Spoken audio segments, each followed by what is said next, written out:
Hello everyone, welcome to our YouTube channel, The Legal Playbook. Today we are going to start the next lecture, that is lecture number 5 of Industrial Dispute Act 1947. तो इसमें हम chapter number 2B देखेंगे. Lecture number 4 में हमने chapter 2A cover किया था, तो अब हम चैप्टर 2B देखेंगे.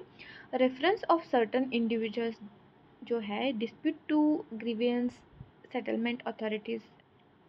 तो 9C में setting up the grievances settlement authorities and the reference of the certain individual dispute to such authorities. Okay, तो आज ये कवर करेंगे हम, क्या होता है वो देखेंगे. ओके ओके आप पेयर एक्ट सामने रखिए.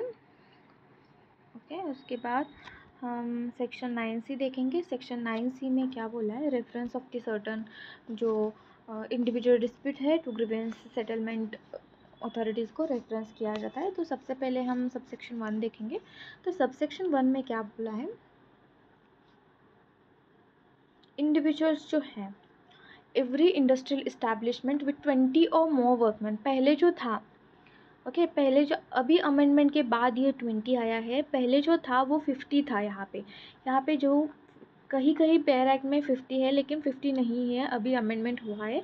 इसमें 20 और मोर वर्कमैन है यहाँ पे. ओके 20 और मोर वर्कमैन मस्ट हैव वन और मोर ग्रीवेंसेस रिड्रेसल कमिटीज़. यहाँ पे है वन और मोर. ओके, यहाँ पे एवरी इंडस्ट्रियल इस्टेब्लिशमेंट विद 20 और मोर वर्कमैन मस्ट हैव वन और 20 और मोर वर्कमैन है, उधर क्या होंगे, वन और मोर यहाँ पे ग्रीवेंसेस रिड्रेसल कमिटीज़ हो गए, GRC होंगे ही होंगे यहाँ पे.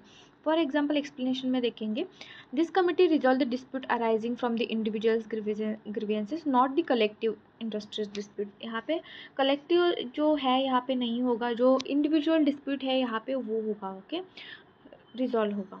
ओके, उसके बाद जो है सेकंड में क्या बोला है, सेकंड सबसेक्शन में ग्रीवेंसेस जो रिड्रेसल कमिटी है यहाँ पे शैल हैव इक्वल मेंबर्स जो है from the employer and employee. यहाँ पे जो है इक्वल नंबर ऑफ मेंबर्स होने चाहिए, एम्प्लॉयर एंड एम्प्लॉई. कोई ज़्यादा यहाँ पे नहीं, कोई कम नहीं होगा यहाँ पे. ओके, उसके बाद जो है this ensure that the balance representation from the both side होंगे. यहाँ पे एम्प्लॉयर ज़्यादा और एम्प्लॉयज़ कम ऐसे नहीं होने चाहिए. सबसेक्शन 3 में क्या बोला है, the chairperson shall be selected alternatively each year, 1 year from the employer side and next year from the workman side. जो सबसेक्शन 3 में बोला है, क्या बोला है, the grievances settlement authority refer to subsection 1 shall follow procedure complete proceeding within such period as may be prescribe. जैसा है वैसे आपको फॉलो करना है यहाँ पे. ओके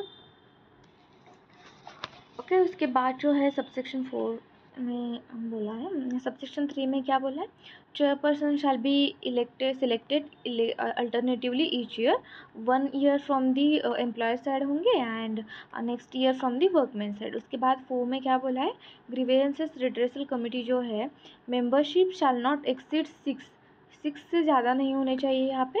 उसके बाद नॉट शुड इंक्लूड एटलीस्ट, यहाँ पे एटलीस्ट 1 वीमेन, 6 में से 1 वीमेन होने चाहिए यहाँ पे member. If there are 2 members proportionally more women, if more members होंगे तो यहाँ पे मोर वीमेन हो सकते हैं. 1 ही ऐसे सिलेक्ट करना है, ऐसा नहीं यहाँ पे. ओके, उसके बाद जो है एम क्या है यहाँ पे, जेंडर जो रिप्रेजेंटेशन ग्रीवेंसेस रिजोल्यूशन को एनकरेज करना है. ओके, सबसेक्शन 5 में क्या बोला है, सेटिंग अप ग्रीवेंसेस जो redressal committee does not affect the right of the workman to raise the industrial dispute on the same matter under this act. तो जो ग्रीवेंसेस रिड्रेसल कमिटी है does not affect the right of the workman के right को कोई भी affect नहीं करेगा यहाँ पे.